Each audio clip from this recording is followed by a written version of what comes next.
The Far Cry series has been in a bit of a slump this past half-decade. Middling spin-offs like Far Cry Primal and Far Cry New Dawn were hardly leveraged by the decent but decisive Far Cry 5, particularly as its uninspired setting made the series feel like it was dragging its heels.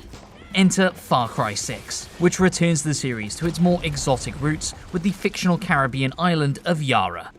While Yara is an utterly gorgeous place to explore, rife with charming little towns, jungles, and mountainous expanses, it's very much under lock and key by ruthless dictator Antón Castillo.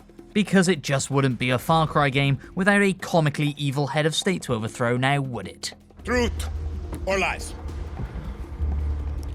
Truth. They could be good workers. They could help rebuild paradise. But if you wanted them to live, you would have never set foot on this fucking boat. Far Cry 6 definitely doesn't reinvent the wheel though, and can still very much grow repetitive during long sessions, but it presents the series' gameplay loop in a far more compelling way than ever before. After choosing your gender for protagonist Dani Rojas, they get the chance to escape Yara. But after the attempt goes south, they wash up on a faraway beach as the sole survivor and are promptly ushered into the ranks of Libertad. Settle in, and let me know when you want to pay your rent. It's here where the game opens up, and Dani can disembark from the Isles of Libertad HQ to tackle each section of Yara in whichever order they please. Each area has their own group of revolutionaries fighting against the powers that be, and each group of characters is surprisingly likable. Are you Philly? I'm Danny. No, no feely here. Antón Castillo might just be the best Far Cry villain to date. Anton's cold and calculating demeanor is a refreshing departure from the series' more eccentric baddies like Vass and Pagan Min, and is done justice by Giancarlo Esposito, who lends his face and voice to the character. Esposito clearly enjoyed playing the role, his every line of dialogue dripping with contempt for everyone around him, save for his son, Diego, who also becomes one of Far Cry 6's most fascinating characters, as he walks the thin line between embracing his father's wishes and sympathizing with the revolutionaries who want the end to his dad's reign. True Yarans from across our island, chosen to produce enough viviro to heal the world and save our country. It's fair to say that Far Cry 6 turns the series' sandbox style of gameplay well up to 11. The game's emphasis on guerrilla warfare encourages players to use makeshift weapons to get one over on Castillo's forces. While stealth is still a viable option, it's easy to get the feeling that Far Cry 6 absolutely doesn't want you to take that approach. Not because slinking around a military base picking off guards one by one isn't fun, but more because Far Cry 6 presents a vast arsenal of weapons that are extremely tough to say no to.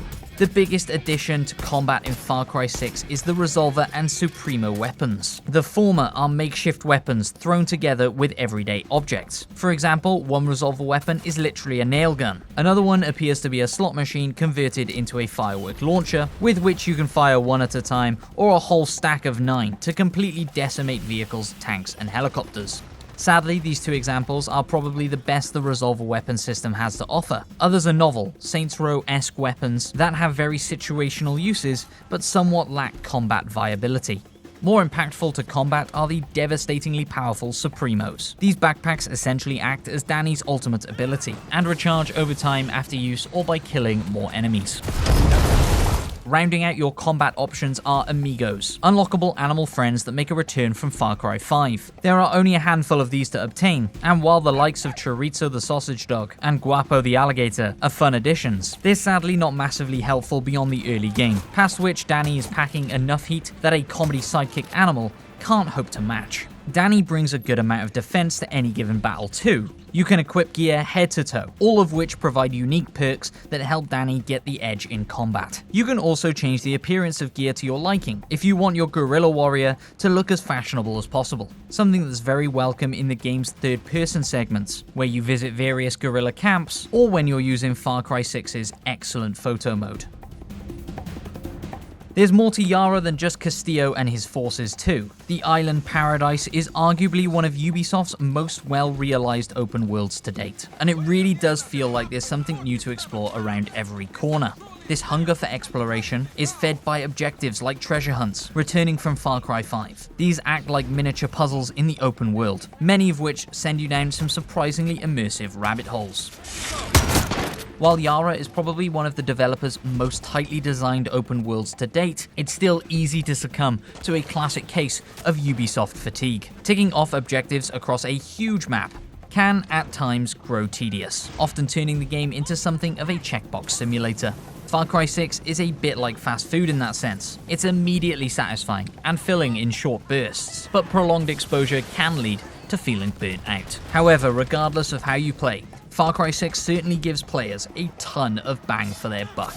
Finally, we have to mention the superb array of accessibility options offered in Far Cry 6. The game not only features one of the most robust colorblind settings we've ever seen, but you can also choose from a selection of presets across vision, hearing, motor, cognitive, and motion categories. These presets can be manually adjusted by the player too, so we have to give huge props to Ubisoft for making Far Cry 6 as accessible as possible to gamers from all walks of life.